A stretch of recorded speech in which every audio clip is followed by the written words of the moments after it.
विद्यार्थियों, आज हम बात करेंगे कक्षा 12वीं रसायन शास्त्र की इकाई 14 जैव अणु के शीर्षक कार्बोहाइड्रेट की।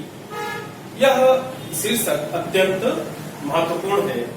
सबसे पहले हम जान लेते हैं कि कार्बोहाइड्रेट होता क्या है।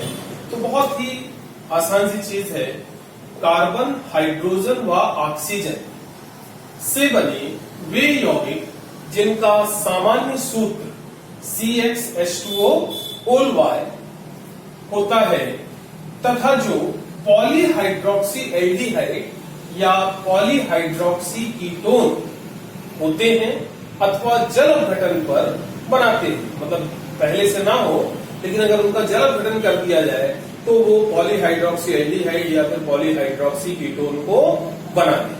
तो ऐसे जो यौगिक हैं उन्हें कार्बोहाइड्रेट कहा जाता है।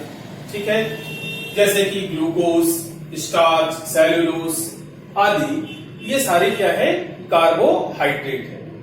अब अगली चीज क्या है कि कार्बोहाइड्रेट क्यों इतना जरूरी है।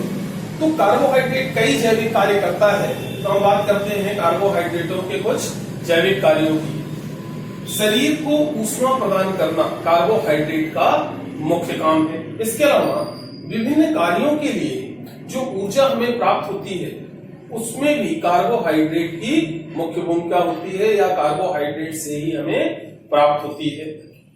कोशिका झिल्ली का निर्माण कार्बोहाइड्रेट के द्वारा होता है। और पेड़ पौधों की यदि हम बात करें तो पेड़ पौधों का तो अधिकांश भाग ही कार्बोहाइड्रेटों द्वारा बना होता है ना। इस तरह से कार्बोहाइड्रेट कई महत्वपूर्ण जैविक कार्य करते हैं। अब आगे हम बात करने जा रहे हैं कार्बोहाइड्रेट के वर्गीकरण की। देखिए, कार्बोहाइड्रेटों का जो वर्गीकरण है वो दो प्रकार से है, भौतिक वर्गीकरण और रासायनिक वर्गीकरण।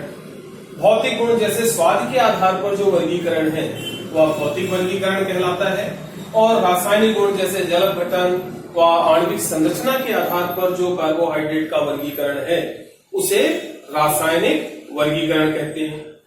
भौतिक वर्गीकरण में कार्बोहाइड्रेटों को केवल दो प्रकारों में बांटा गया है, शर्कराएं और अशर्कराएं।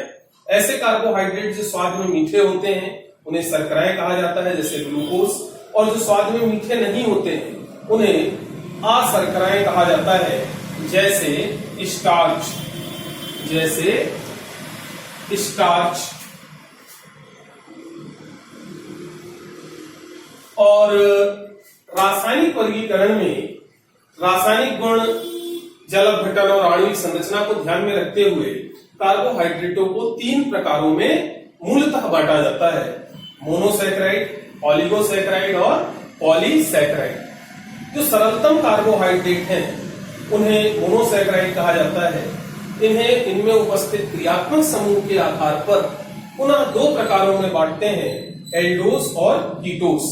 एल्डोज जिसमें एल्डिहाइड क्रियात्मक समूह होता है जैसे ग्लूकोज, और कीटोस जिनमें कीटोन क्रियात्मक समूह होता है जैसे फ्रक्टोज।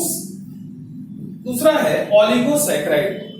लगभग 2 से 10 ऐसे कार्बोहाइड्रेट जो जल अपघटन पर 2 से 10 मोनोसैकेराइड इकाइयां बनाते हैं, अर्थात 2 से 10 मोनोसैकेराइड से मिलकर बने होते हैं, उन्हें ऑलिगोसैकेराइड कहते हैं।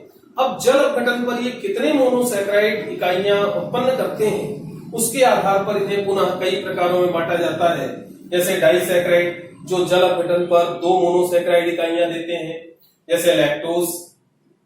ट्राइसैकेराइड जो जल अपघटन पर 3 मोनोसैकेराइड इकाइयां देते हैं, जैसे रेफिनोज। टेट्रासैकेराइड जो जल अपघटन पर 4 मोनोसैकेराइड इकाइयां देते हैं, जैसे स्टेक्योज आदि। तीसरा है पॉलीसैकेराइड। पॉलीसैकेराइड जो जल अपघटन पर अनेक मोनोसैकेराइड इकाइयां देते हैं, मतलब ये अनेकों मोनोसैकेराइडों से मिलकर बने होते हैं।